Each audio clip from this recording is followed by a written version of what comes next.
In this exercise, I'm going to show you how to assign a gradient to live editable type, which is a lot more difficult than it ought to be. Illustrator gives you some pretty poor feedback in this department, and it's even going to seem like you've got to convert the text to outlines in order to fill it with a gradient, and that's the way a lot of folks recommend you work. That's actually not necessary. You can keep live editable type, and you can fill it with a gradient. You just have to approach things in the right order. You actually have to heap a gradient on top of the existing fill. And here's how it works. I've saved my progress as all dropshadows.ai, and I'm going to switch over to the layers panel so that I can select these lines of type independently of each other because I need independent control.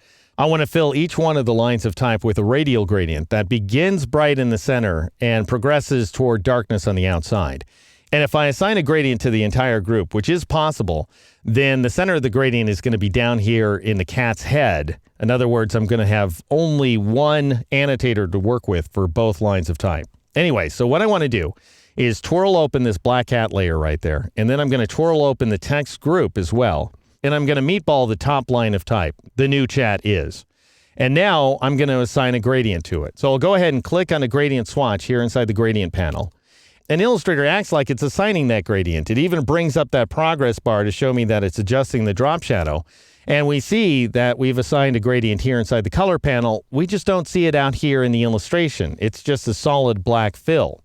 And that's because Illustrator's lying to us. We can't apply a gradient in this way. What we have to do is go over to the appearance panel and we have to add a new fill. So I'm going to undo that last adjustment I just applied by pressing Control-Z or Command-Z on a Mac, which is going to bring up this progress bar again.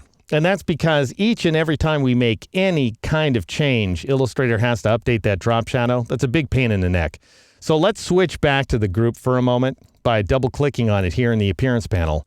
And let's turn off that drop shadow temporarily. So I'm going to click the eyeball to turn it off.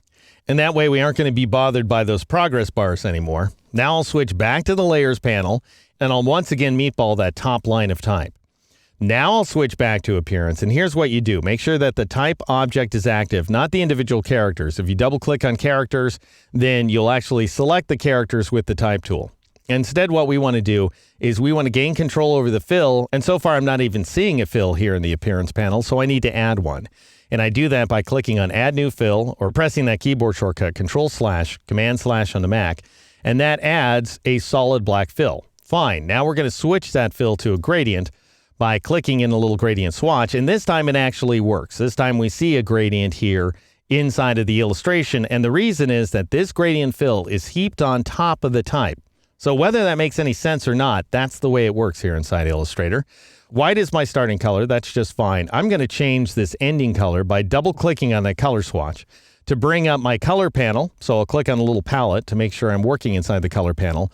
Then I'll click on the flyout menu and switch over to CMYK. And the values that I'm going to dial in are 25 for cyan, then 25 for each of the others as well, magenta and yellow. And then for black, I'm going to take it down to 75%. So 25, 25, 25, and 75 are the values that I'm looking for. That just keeps this shade of black a little darker than the color of the background. And now I'll press the Enter key, or the Return key on the Mac, to accept that modification. Now I'm going to change the type of gradient from linear to radial. And I'm going to press the G key in order to switch to my gradient annotator. Now, I want that beginning point to be right there at the center of the illustration. So I'm going to press Control semicolon or Command semicolon on the Mac in order to bring up my guides. And I'm going to drag that origin point so it aligns to the guide like so. And then I'll drag the terminus outward like that. And I'll press the Shift key so that I'm constraining the angle of this gradient to exactly horizontal. And then I'll release. And then finally, I want to make this an elliptical gradient instead of absolutely circular. So I'm going to change this aspect ratio value to 70%, and then press the Enter key or the Return key on the Mac to apply my change. Now I'll switch back over to the Layers panel and grab the lower line of type by meatballing it, and I'll get my eyedropper by pressing the I key, and I'll click on that top line of type in order to lift its attributes and assign them to the text. Unfortunately, I just changed the type size as well. So I'll undo that modification by pressing Control-Z, Command-Z on the Mac. I'll double-click on the eyedropper tool in order to bring up the eyedropper options dialog box, and I'll turn off character style and paragraph style inside of this eyedropper picks up column, and I'll click OK. And then I'll try it again, see if it works this time. I'll click on that text, and sure enough, I just lifted the gradient.